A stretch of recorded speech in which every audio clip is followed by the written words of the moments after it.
Greetings. Well, the Arcturian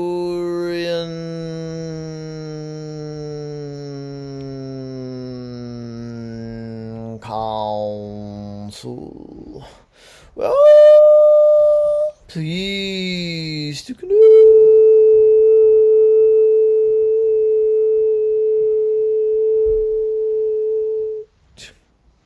with you.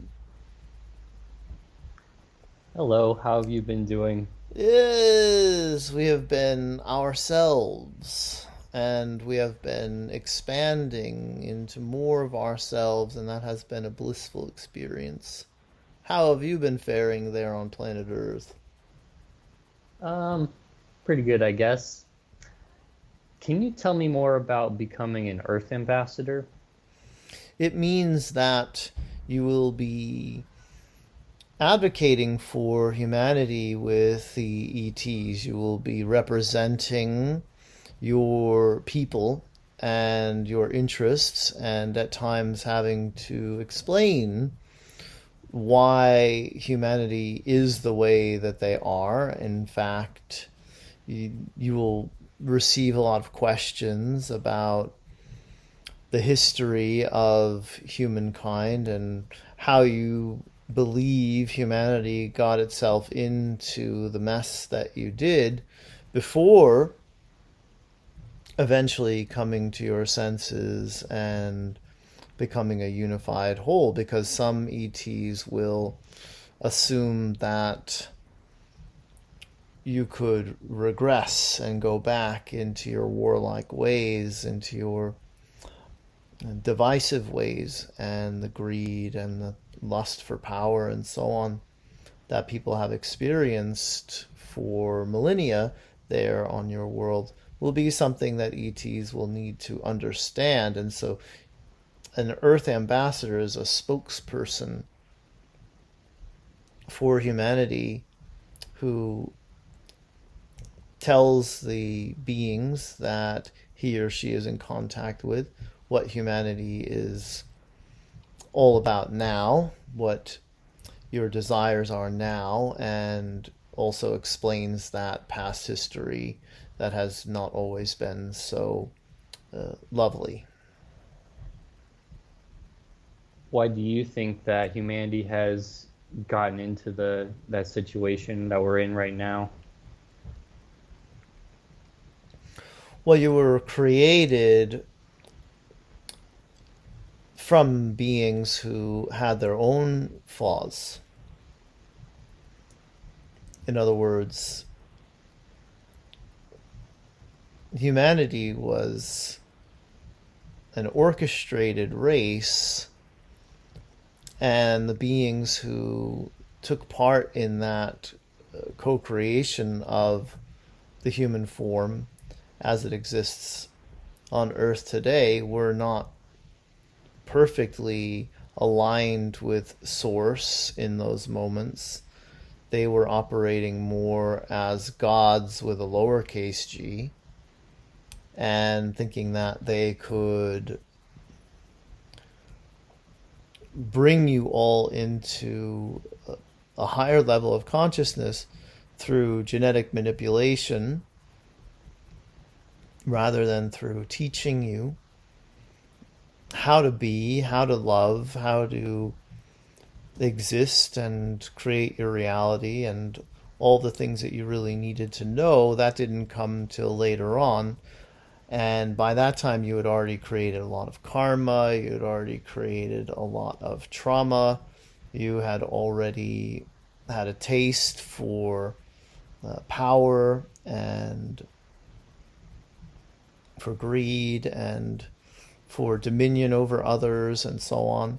And so there has been a lot of unlearning, a lot of undoing that has had to occur with the human consciousness, and it's taken time to undo the negative aspects that were seeded early on through the imperfect beings that were co-creating you. When do fetuses become conscious? That is, human fetuses, and like when does the soul enter a baby's body? It depends. It really is not, there's not a single answer to that question, although in most cases the soul enters at the first breath, and that's when the consciousness really begins. Otherwise, the fetus has a sort of body consciousness, which is the fact that a body has a consciousness, even if there's no soul consciousness connected to it or within it. How many Earth-like planets are there in the Milky Way Galaxy, and how many friendly extraterrestrial groups are there that would want to meet Earthlings? Well, it depends if you're talking about all dimensions or a single dimension. If you're talking about all dimensions, then there are billions of planets. It's very easy in the seventh dimension for a planet to have that type of terrain that you have there on Earth, because all you have to do is think it into existence. And so there are new planets that can sustain humanoid life forms being created in every moment. Now, in just the dimension that you're in right now, number is significantly smaller. But still, it's over 100,000. What is dark matter and dark energy, and also why are there black holes in the universe? Well, there are black holes in the universe because energy needs to come in and out. And energy needs a place to come in and out of the universe, because the universe is like a living organism, just like you have your mouth and you have your anus and you have the organs that release urine as well. And so you have the same type of body as the universe's body, in the sense that there's energy coming in, energy coming out. And dark matter represents a concentration of energy that is so dense that it appears dark.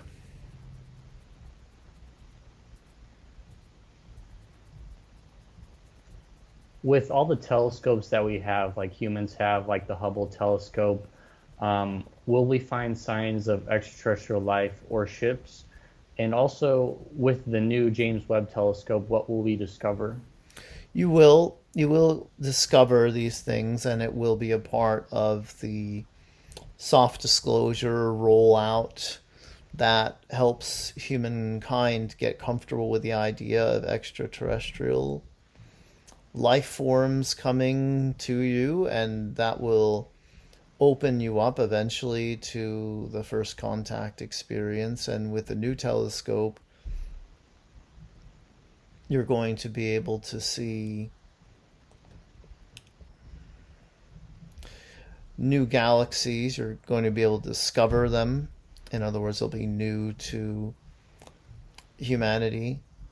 And there will also be more talk of other planets where humans could survive because of the distance to the sun in those systems.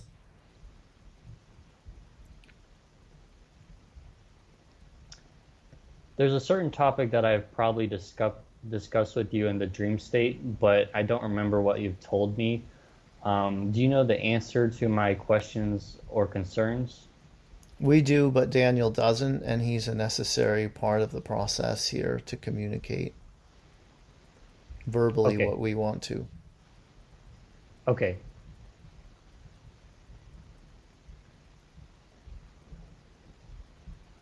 Are there any scientific studies that need humans that extraterrestrials are um, studies that they're running? Yes, but these extraterrestrials that are running these studies are benevolent. They are seeking to help humankind. So even though it feels like you're these unwilling guinea pigs or rats in the experiments, you really are benefiting from them, and you really are agreeing to them from that level of your higher self.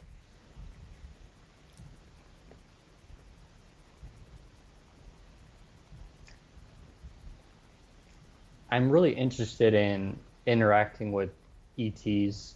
Um, is there going to be like a formal position, like you're saying about the Earth Ambassador? Yes, Okay. there will be a need for many, many positions like that filled by people like you who have taken more than a passing interest in connecting with ETs because of the number of races that are out there that you will need representatives to connect with, and because the galaxy will continue to become more accessible to humanity, and more planets and life forms will be discovered. So these will be positions that will be ongoing in the sense of the growing need for people to fill them.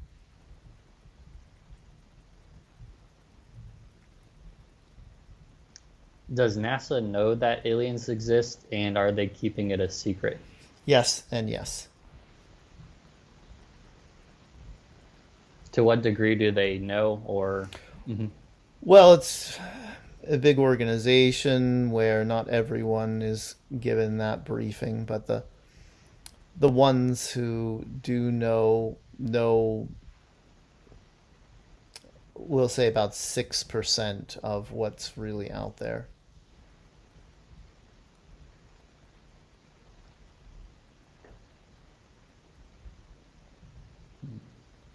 Oh yeah, if I so let's say if I'm a nefarious person and I travel to another planet and kill someone, then got on a ship and flew away, who would stop me? Well, the beings on that planet would have their own ships, and unless they were a primitive planet. If they were a primitive planet that no one was looking out for, then there's a chance you would get away with it. But most primitive planets also have the observers, the guardians, who look out for them, and so they would be the ones to stop you if the planet itself didn't have their own defense system, their own ships, their own force fields and tractor beams and all of those things that you see in your science fiction. Can you tell me a little bit more about the Guardian? Well, there are those who want to see you succeed. They want to see life forms on all worlds succeed, grow, become ready for full contact.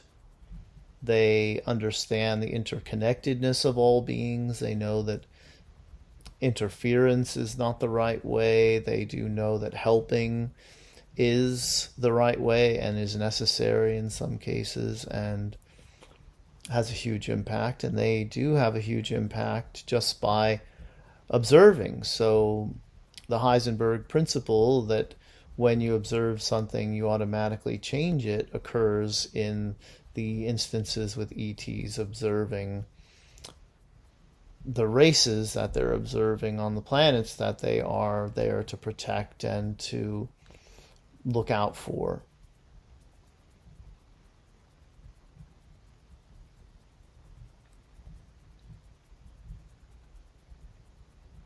Is there anything that you would like to talk about? Well, we would like to tell you that you're getting a lot of upgrades right now, especially to your throat chakra, that your guides are working even now as we speak, as you're in a very receptive state right now, and that you can expect to find that urge to express yourself coming up more frequently, a desire to be heard and a desire to express your truth, and not only the desire but the ability to do so and to follow through.